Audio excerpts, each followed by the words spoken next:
ప్రస్తుతం మనం దిల్సుఖ్ నగర్లో ఉన్న శ్రీ సమ్మక్క సారక్క జ్యోతిషాలయంలో ఉన్నాం. ఇక్కడ ఎలాంటి సమస్యలున్నా, ప్రేమ సమస్యలు, పెళ్లి సమస్యలు, సంతాన సమస్యలు, ఎలాంటి సమస్యలున్నా మనకి చెప్పడానికి మనతో పాటు ఉన్నారు ప్రముఖ జ్యోతిష్య పండితుడు కోయదర శ్రీనివాసరాజు గారు. మరి గురుగారితో మాట్లాడి అనేక సందేహాలను తెలుసుకుందాం. నమస్కారం గురుగారు. ఓం నమ శివాయ, ఓం నమ శివాయ. జై కొండదేవత అంబవారు పరబ్రహ్మ పరమాత్మ నమ జగతుర్తి పరయా బ్రహ్మ హరిహరాయ శ్రీ గుణాత్మవే సర్వకవతిగామి దర్శ దర్శ దత్తాతిర నమసంతిని సిద్ధి కురు కురు కురు కురు కురు స్వహ. ఓం నమ శివాయ. చెప్పు తల్లి. ఈ వారంలో మిథున రాశి వారికి ఎలా ఉండబోతుంది? వీరు ఎలాంటి జాగ్రత్తలు తీసుకోవాలి గురుగారు? మిథున రాశి వాళ్ళకి ఈ వారంలో వాళ్ళు చేయాల్సిన కార్యక్రమాలు, కొన్ని సంవత్సరాల క్రితంలో ఉండాల్సిన కొన్ని బ్రేక్ అయిపోయిన కోర్టు సమస్యలు కానీ, అన్నదమ్ములు ఉండాల్సిన ఆస్తి సమస్యలు కానీ, లేదు వాళ్ళ కుటుంబంలో భార్యాభర్తల కుటుంబంలో కొన్ని సమస్యలు కానీ, వాళ్ళ భార్యాభర్తలు ఇడిపోవటం కానీ, కొన్ని సమస్యల్లో కొంచెం బ్రేక్ అయిన వాళ్ళకి ఇప్పుడు వాళ్ళకి మంచి ఒక అవకాశం ఒకటి రాబోతుంది. ఎందువల్ల అంటే వాళ్ళ మీద ఉండాల్సిన శని దోషం అనేది తొలగి గురుదశ ప్రారంభం అవుతుంది. గురుదశ ప్రారంభం అవుతుంది కాబట్టి ఈ గురుదశలోనే వాళ్ళు ఏ పని అనుకుంటున్నారో, ఎన్ని రోజుల క్రితంలో కొన్ని పనులు కాని పనులు, కొన్ని బ్రేక్ అయ్యే పనులు, కొన్ని వ్యవసాయం పనులు, కొన్ని ల్యాండ్ పనులు, కొన్ని పోలీస్ స్టేషన్లు, కొన్ని కోర్టు సమస్యల్లోంచి సతమతం అయిపోయి వాళ్ళు మైండ్ అప్సెట్ అయిపోయి ఆందోళన పడే వాళ్ళందరికీ ఇప్పుడు ఒక మంచి అవకాశం ఒకటి రాబోతుంది. మంచి వెలుగులోకి రాబోతున్నారు. కాబట్టి వాళ్ళు పట్టిందల్లా బంగారం అనేది వచ్చే సిచ్యువేషన్లు కొన్ని కనబడుతున్నాయి. కాబట్టి పట్టిందల్లా బంగారం అంటే ఏది పట్టుకుంటే అది బంగారం కాదు.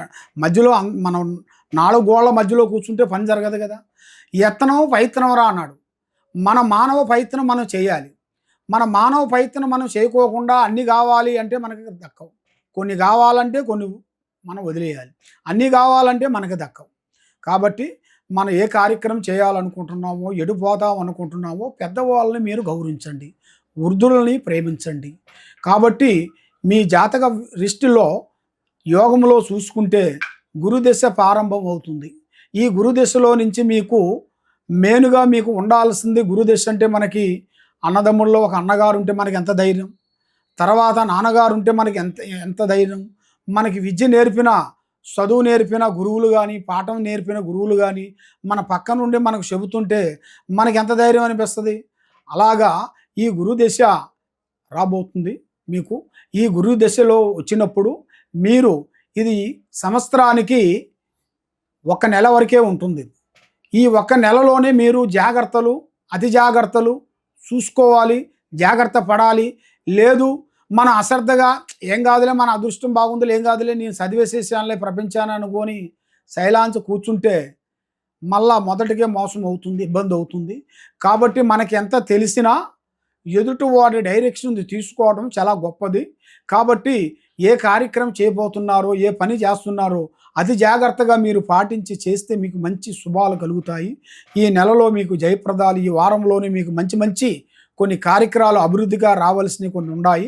అవి తప్పకుండా విజయవంతం అవుతుంది. గురుగారు, మరి ఈ మిథున రాశి వారు ఏ దేవుణ్ణి పూజిస్తే మంచిదంటారు గురుగారు? ఈ మిథున రాశి వాళ్ళకి మెయిన్గా పూజించాల్సింది ఆది గురువులు. ఆది గురువులు శంకరాచార్యులు ఉన్నారు కదా. మనకి అష్టాదశ శక్తిపీఠాలను ఆయన పెట్టింది.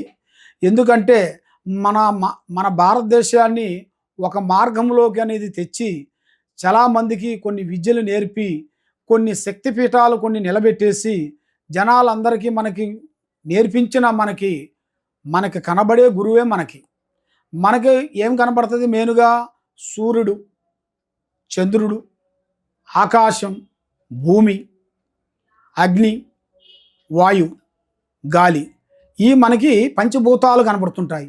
కాబట్టి ఈ కనబడే ఈ 5 శక్తిభూతాలని మనం ప్రేమిస్తేనే మనకి మంచి జరిగిద్ది. మన కనబడే దేవుళ్ళని మనం పక్కన పెట్టి ఇంకా ఏ దేవుళ్ళు మనం పూజిస్తే పనులు జరగవు కదా. కాబట్టి ఆది గురువు శంకరాచార్యులు గారు, ఆయన ఆశీర్వాదము, ఆ గురువు గారు మార్గంలో మనం పోతే అన్నీ మంచి జరుగుతాయి. మీకు గురు మార్గం జరుగుతుంది. అన్ని పనులు మీకు సక్రమంగా విజయవంతం అవుతాయి. చూసారు కదండి, గురువుగారు చెప్పింది తప్పకుండా ఫాలో అవ్వండి. మీకు ఎలాంటి సందేహాలున్నా, ఎలాంటి సమస్యలున్నా ఇక్కడ ముఖం చూసే జాతకం చెప్తారంట.